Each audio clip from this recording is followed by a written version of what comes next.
오늘 우리 로마서 12장 17절에서 21절 말씀 같이 한 목소리로 봉독하도록 하겠습니다. 오늘 본문은 로마서 12장 17절에서 21절. 여러분 그러실 거예요. 이거 아는 본문인데 257페이지입니다. 우리 한 목소리로 17절에서 21절까지 봉독합니다. 아무에게도 시작. 아무에게도 악을 악으로 갚지 말고 모든 사람 앞에서 선한 일을 도모하라. 할 수 있거든 너희로서는 모든 사람과 더불어 화목하라. 19절. 내 사랑하는 자들아 너희가 친히 원수를 갚지 말고 하나님의 진노하심에 맡기라.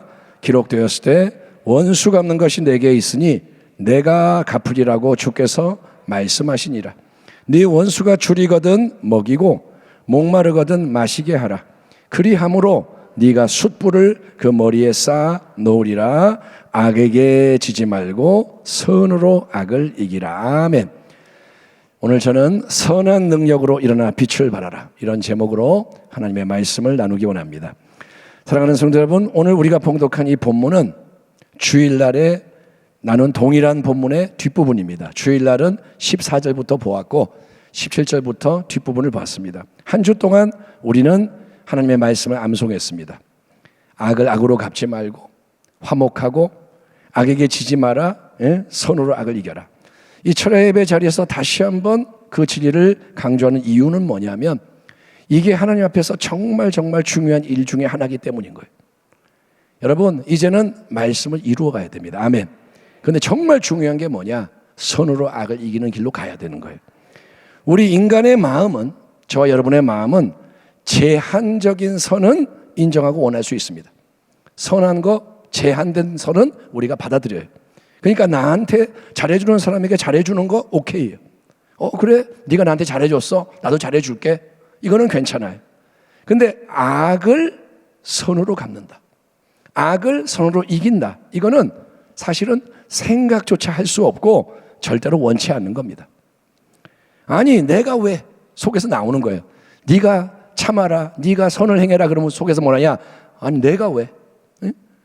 내가 해를 당했으면 내가 왜 그래야 되는데? 이게 나오는 거예요. 내가 해를 당했으면 적어도 똑같이 갚아주던지 아니면 내가 당한 것보다 몇 배 갚아주고 싶은 게 인간의 여러분 강한 복수심입니다. 애들도 그 마음이 있는 거예요. 애들도 두고 보자. 애들도 가르쳐주지 않아도 속에서 나오는 거예요. 그러나 하나님께서는 독생자 예수님을 통해서 우리에게 하나님의 깊은 뜻, 하늘나라의 영원한 참된 법을 제시하는 겁니다. 하나님은 하늘의 왕이신데 그분은 그 나라의 법을 가르쳐 주시는 거예요. 그게 뭐냐? 악을 악으로 갚지 마라. 선으로 악을 이겨라. 아멘. 사랑으로 미움을 이기고 진리로 거짓을 이기고 빛으로 어둠을 몰아내고 하나님의 마음으로 마귀의 마음을 온전히 이기고 천국의 새 역사를 이 땅에서도 나타내라. 하나님이 말씀하시는 거예요. 아멘. 아멘. 크게 합시다. 아멘. 아멘은 하나님의 언어예요. 아멘. 천국에 나중에 와서 네가 선을 행해라가 아니라 이 땅에서 하나님의 뜻을 나타내라는 거예요. 이런 하나님의 뜻에 순종한 사람들이 성경 속에 나오지만 특별히 우리에게 큰 도전과 감동을 주는 인물이 있습니다. 바로 이분입니다. 누군지 아세요? 이분의 호는 산돌. 이분은 1902년에 경상남도 함안에서 손종일 장로님과 김은수 집사님 사이에서 삼남 일녀 중에 둘째로 태어나신 분입니다. 한국교회 역사에 빛나는 이정표로 남으신 목사님이십니다. 누굴까요? 바로 손양원 목사님이십니다. 손양원 목사님. 손양원 목사님 됐습니다. 7살의 나이에 부친과 함께 신앙생활을 시작합니다. 그러니까 모태신앙 이야기보다는 7살 때 이제 아버지도 믿고 자기도 믿고 주일학교를 열심히 다녔습니다. 12살 때 처음에는 이제 서당에서 한문도 배웠지만 12살 때는 칠원 공립 보통학교에 입학을 해서 3학년 15살이 되었을 때 학교에서 조회를 할 때마다 천황이 사는 궁성 쪽에 향해 절을 하는 그러한 행위가 강요됩니다. 동방요배라 그래서 천황, 일본 천황이 있는 쪽을 향해 절을 하는 거예요. 그런데 그걸 거절합니다. 15살이 손양원이 거절합니다. 교장 선생님이 불려갑니다. 또 신사참배를 반대했다는 이유로 퇴학을 당해요. 신앙이 있으니까 신사참배 못합니다. 퇴학을 당해요. 선교사 맥크레이, 우리말로는 맹호은 목사님의 항의로 다시 학교에 돌아오게 됩니다. 그래서 졸업을 합니다. 아버지가 장로님이 3.1운동에 가담했다는 죄목으로 마산 형무소에 수감이 됩니다. 그래서 서울 중동학교에서 학업을 하다가 힘들게 하다가 중단을 하게 되고, 또 1921년 일본으로 건너가서 스가모 중학교 야간부를 졸업하고 귀국합니다. 배우고 싶은 열망이 있어서 일본 가서 고생하면서 그렇게 공부를 하고, 부산 나병원 교회, 울산 방어진 교회, 남창 교회 및 양산의 원동 교회 등에서 전도사로 활동을 하다가 1938년에는 평양 장로의 신학교를 졸업한 이후에 줄곧 전라남도 여수의 애양원 교회에서 재직을 합니다. 애양원은 여러분이 아시겠지만 한센병, 나병 환자들을 위한 치료 수용 시설이었습니다. 애양원은 나병 환자들이 돌봄을 받는 곳. 여기서 손 전도사님이 환자들에 대해서 기독교 전도, 환자 구호, 봉사활동을 매진하는데, 그 당시에 유명한 일화 중에 하나가 뭐냐면, 상태가 심한 나병 환자들은 별도의 방에다가 격리해서 모아놨습니다. 그런데 그 방에 들어갈 때는 감염이 두려웠기 때문에 간호사들조차도 그냥 안 들어가고 신문지를 깔고 신문지를 밟고 들어갑니다. 너무 심하니까. 그런 행동에 환자들이 모욕감을 느끼는 거예요. 그래서 한 환자가 우리가 짐승이냐? 우리도 똑같이 사람이야! 외치면서 간호사 중에 하나를 목침으로 때려 죽이는 사고가 일어나요. 이 나병 환자들이 정말 마음에 상처가 많죠. 그런데 간호사가 그러니까 화가 나가지고 때려 주겠다 이거예요. 이에 손양원 전도사가 어떡하냐? 맨발로 그 방에 뛰어들어가서 간호사를 죽인 그 환자에게 다가가서 잠시 기도를 하더니 상처를 직접 입으로 빨아가지고 고름을 빼줬다 이거예요. 응?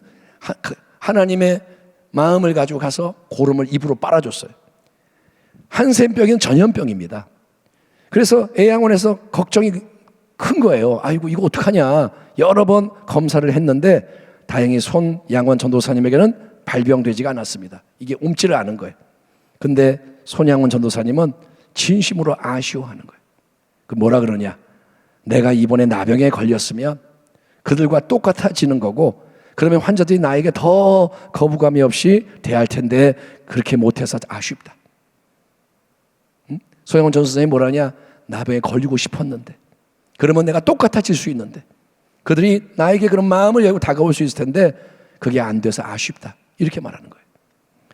이렇게 참된 사랑으로 애양원의 나병 환자들을 돌보고 섬기던 손양원 전도사님은 1940년에는 평양의 주기철 목사님이 그랬던 것처럼 손양원 전도사님, 주기철 전도사님 친분이 있는 사이입니다. 일제 신사참배를 거부하다가 체포가 됩니다. 1945년 8.15 광복대까지 수감 생활을 하게 됩니다. 그 당시에 일제 치하에 신사참배 반대하면 고난이 오는 거예요. 그 당시에 수감 생활로 건강이 매우 악화가 돼서 실명 위기까지 오는 거예요. 건강이 너무 안 좋아서 눈이 멀치경이 되고, 이때 나온 기도 중에 하나가, 손양원 목사님의 유명한 기도 중에 하나가 뭐냐? 솔로몬의 부귀보다 욥의 고난이 귀하다. 이런 기도가 있어요. 그걸 찬송가로 부르기도 하는데, 솔로몬의 부귀영화보다 욥의 고난이 귀하다. 아멘 합시다. 솔로몬의 지혜보다 욥의 인내가 귀하다. 예? 왜? 우리는 솔로몬을 좋아하죠. 솔로몬의 지혜를 주세요. 부귀를 주세요. 손양원 목사님 뭐라냐? 그걸로 솔로몬은 말년에 타락했지만 욥은 고난과 인내로 승리했다. 아멘. 예, 아내 정양순 사모님에게 보낸 편지에 이런 기도가 들어있는 거예요. 손 전도사님이 수감되어 있을 때 일제는 이 미운 손양원 전도사를 어떻게든지 신앙을 바꾸려고, 그를 기독교 신앙을 버리게 만들려고 불교 관련 책을 강제로 읽게 해서 감상문을 쓰게 하거나 일본인 스님을 하나 투입해가지고 계속 꼬드기는 거예요. 설득시키는 거예요. 하지만 손양원 전도사님하고 종교 담론을 하던 일본 스님이 아무리 전도를 해도 먹히지가 않아. 오히려 손양원 전사님의 반론에 할 말이 없는 거예요. 손양원 전사님이 탁탁 진리를 말하니까 입이 막히는 거예요. 분노가 폭발해가지고 고래고래 이 스님이 멋있는 척하다가 그냥 절제가 안 돼요. 소리를 지르며 손양원 전사님 뺨을 때리고 맙니다. 그런데 손양원 전사님 표정 하나 안 바뀌면서 뭐라 하느냐, 내가 믿는 하나님께서는 원수가 내 오른편 뺨을 치거든 어떻게 하라 했어요? 왼뺨도 돌려드리라고 내주라고 하셨습니다. 자, 그러니 이쪽 뺨도 때리세요. 뺨을 내밀자 이 스님이 아예 이성을 잃어버리고 덤비는 바람에 깜빵 간수들이 그 스님을 끌고 나가야 했대요. 미쳐 날뛰니까 그냥 끌고 나갔대요. 해방이 됩니다. 그래서 이제 목사가 되는 거예요. 손양원 목사님. 다시 애양원에 와서 봉사활동을 하게 됩니다. 자, 그러던 중에 1948년에 여순 사건이라는 반란 사건이 일어나고 그때 손양원 목사님의 두 아들이 우리가 알다시피 살해당하는 비극이 일어나게 되는 거예요. 손양원 목사님의 두 아들 손동인 씨, 손동신 씨 청년이었죠. 우익 학생단체의 하나인 전국학생연맹에서 활동하고 있었는데 이걸 안 좋게 보던 반란군 세력, 공산당 세력이 반란을 일으키면서 기독교도다, 예수 믿는다 사실을 빌미로 두 사람을 순천의 동천 인근에서 살해합니다. 총을 쏴서 죽인 거예요. 당연히 가족들과 애양원 사람들이 크게 슬퍼하고 손양원 목사님도 슬펐죠. 그런데 장례 예배 자리에서 손양원 목사님이 주변의 모든 사람을 할 말이 없게 놀라게 만드는 거예요. 왜냐? 그 자리에서 손양원 목사님이 특별한 감사의 기도를 올렸기 때문입니다. 그 내용이 다음과 같습니다. 손양원 목사님이 뭐라 그러냐? 제가 이 시간에 무슨 답사를 하고 무슨 인사를 하겠습니까마는 그래도 하나님 앞에 감사하는 마음이 있어서 몇 말씀을 드리고자 합니다. 첫 번째, 나 같은 죄인의 혈통에서 순교의 자식들이 나오게 하셨으니 하나님 감사합니다. 아멘 합시다. 아멘. 두 번째, 허다한 많은 성도들 중에 어찌 이런 보배들을 주께서 하필 내게 맡겨주셨는지 그 점 또한 주님께 감사합니다. 세 번째, 삼남 삼녀 중에서도 가장 아름다운 두 아들 장자와 차자를 바치게 된 나의 축복을 하나님께 감사합니다. 네 번째, 한 아들의 순교도 귀하디 귀하거늘 하물며 두 아들의 순교라니요 하나님 감사합니다. 다섯 번째, 예수 믿다가 누워 죽는 것도 큰 복이라 하였거늘 하물며 전도하다가 총살 순교 당함이디요 하나님 감사합니다. 여섯 번째, 미국 유학하려고 준비하던 내 아들 미국보다 더 좋은 천국 갔으니 내 마음이 안심이 되고 하나님 감사합니다. 일곱 번째, 나의 사랑하는 두 아들을 총살하는 원수를 회개시켜 내 아들 삼고자 하는 사랑의 마음 주신 하나님 감사합니다. 여덟 번째, 내 두 아들의 순교로 말미암아 무수한 천국의 아들들이 생길 것이 믿어지니 우리 하나님 감사합니다. 아홉 번째, 이 같은 역경 중에서도 이상 8가지 진리와 하나님 사랑을 찾는 기쁜 마음, 여유 있는 믿음 주신 우리 주 예수 그리스도께 감사합니다. 열 번째, 이렇듯 과분한 축복 누리게 되는 것을 감사합니다. 아멘 합시다. 아멘. 우리 같으면 이런 말 할 수 있을까요? 이게 즉흥적으로 한 말인지 즉흥적으로 했겠죠. 그 자리에서. 왜냐하면 중복되는 부분도 있고 그러니까 그 자리에서 그냥 10가지 감사를 드린 거예요. 이런 감사와 함께 주변 사람들 더 놀라게 한 게 뭐냐? 감사에 나왔지만 자기 친아들 장자와 차자를 죽인 원수를 자기의 양아들 삼겠다는 선언을 한 거예요.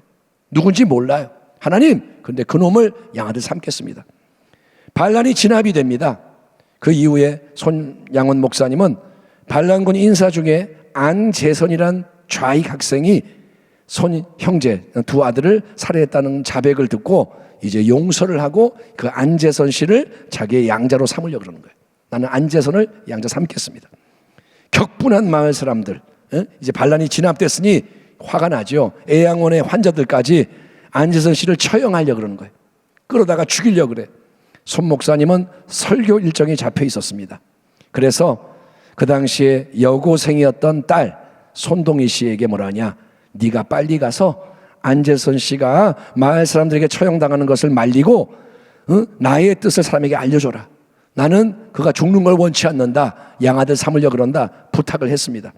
그런데 이 딸은, 손동희 씨는 자기의 친오빠들 중에 살인자를 살리는 것도 모자라서 한 가족이 되게 만들겠다는 것을 받아들일 수가 없는 거예요. 아버지 싫어요. 불가능해요. 내가 그거는 받아들일 수 없어요. 살려주는 것도 못 견디겠는데 가족을 삼겠다고 고집을 부립니다.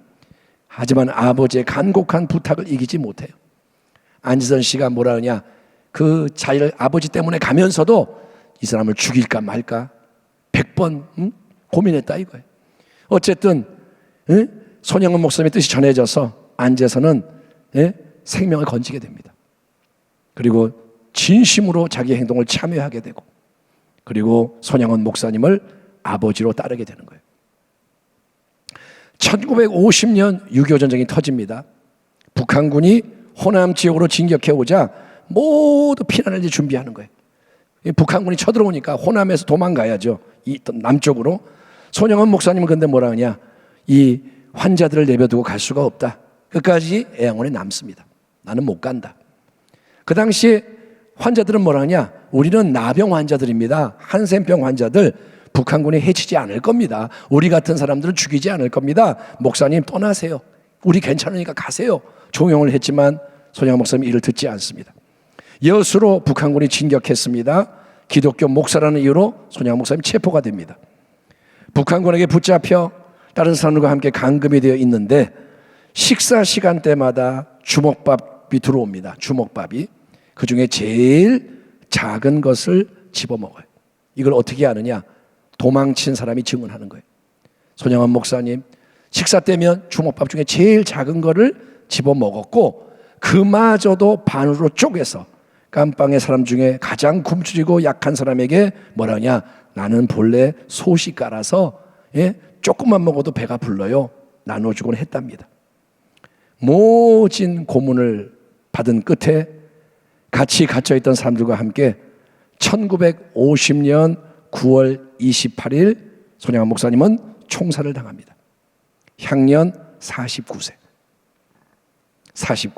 안타까운 건 뭐냐면 이때는 9월 28일은 인천에서 인천 산유작전이 성공했고 서울이 수복이 된 후예요. 그러니까 전세가 이제 뒤집히는 때예요. 그래서 만약에 이틀만 더 버텼다면, 버틸 수 있었다면 손 목사님도 무사히 살아남을 수도 있었다는 거예요. 구출될 수도 있었지 몰라요. 그러나 우리 하나님의 거룩한 뜻은 손영은 목사님이 순교자가 되는 겁니다. 더 빛나는 이정표가 되게 하시는 거예요. 아멘. 신앙의 연륜이 깊어질수록 우리의 생각과 하나님의 생각이 참 다르다. 그리고 항상 하나님이 오르시다. 이거를 더 깨닫게 되고 하나님을 경배하게 되는 것 같아요. 아멘. 신앙이 좋아지는 게 뭐냐? 하나님은 하나님이시구나. 그리고 하나님을 자꾸 높이게 되는 거예요. 아멘. 우리나라 기독교 역사에서 가장 존경받는 목사님 중에 한 분이 바로 손영은 목사님이십니다.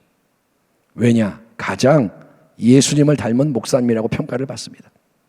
그분의 별명이 뭐예요? 사랑의 원자탄. 한번 따라합니다. 사랑의 원자탄.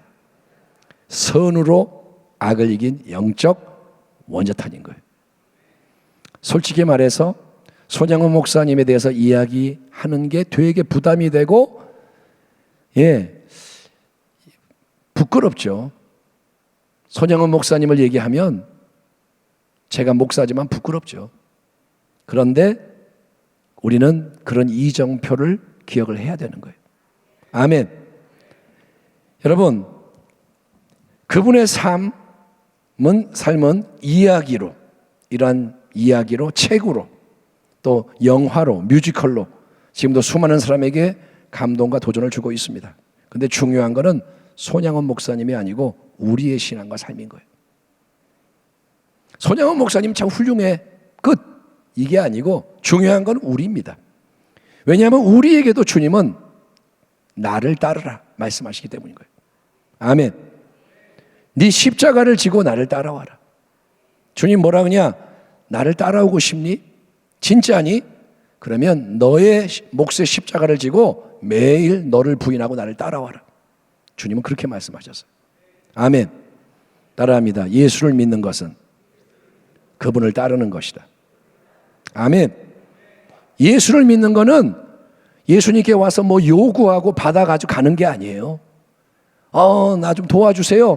고맙습니다. 다음에 뵐게요. 이게 아니에요. 예수를 믿는 거는 이 땅에서 십자가의 길을 가신 예수님을 따라가는 거예요. 여러분, 그래서 주님 뭐라 하냐? 끝까지 따라오면 너는 승리할 것이다. 끝까지 따르는 자가 승리한다 이거예요.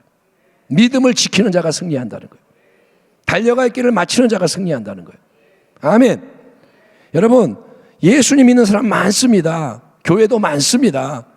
보면 십자가가 사방에 널려 있고 교회 다니세요? 교회 다녀요? 되게 많아요. 근데 보이는 게 아니라 보이지 않는 것에 주목을 해야 돼요. 여러분, 성경의 근본 진리에 초점을 맞춰야 돼요. 내가 원하는 것을 진리라 말하지 말고 성경이 중심에 두는 걸 진리라고 말해야 됩니다. 새가족 부대 신앙으로 무장이 돼야 됩니다. 그게 바로 지금 해야 하는 가장 중요하고 시급한 일이에요. 2024년 이 한 해에 제일 중요한 게 뭐냐? 새가족 부대 신앙을 갖는 거예요. 아멘. 돈 많이 버는 거 아니에요. 내가 건강해지는 게 제일 중요한 게 아니에요. 소원이 이루어지는 게 중요한 게 아니에요. 당신의 신앙이 진짜 신앙이 돼야 돼요. 우리 기도하며 은혜를 구하고, 아멘. 따라합니다. 은혜를 주세요. 계속 기도해야 돼요. 여러분, 결단하고 순종합시다. 작은 것부터 순종합시다. 아멘. 아멘. 작은 것부터 순종하세요. 할 수 있는 것부터 순종하세요. 예, 선으로 악을 이기라. 이 말씀에도 순종하기 바랍니다. 들었으니 순종하세요. 듣기만 하지 말고 행하란 말이에요. 악한 게 올 때 악으로 맞받아치지 말고 선으로 악을 이기기 원합니다. 내가 믿나이다. 믿음 없음을 도와주세요. 아멘.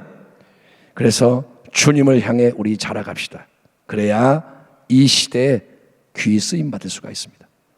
순복음 부평교회 귀한 성도 여러분, 예수를 그냥 믿게 됐으니 인생은 한 번밖에 못 사니, 그리고 그 날들이 얼마 안 남았으니 이 땅에서 여러분 거룩한 소원을 가지시고 기왕 예수 믿는 거 정말 하루를 살아도 성경 말씀 그대로 사는, 열매를 맺는, 영혼 가운데 빛을 발할 수 있는, 아멘. 너희는 세상의 소금이니 세상의 빛이니 그 말씀대로 열매를 맺는 우리 모두가 되기를 주의 이름으로 축원합니다. 하나님 아버지, 우리를 도와주세요.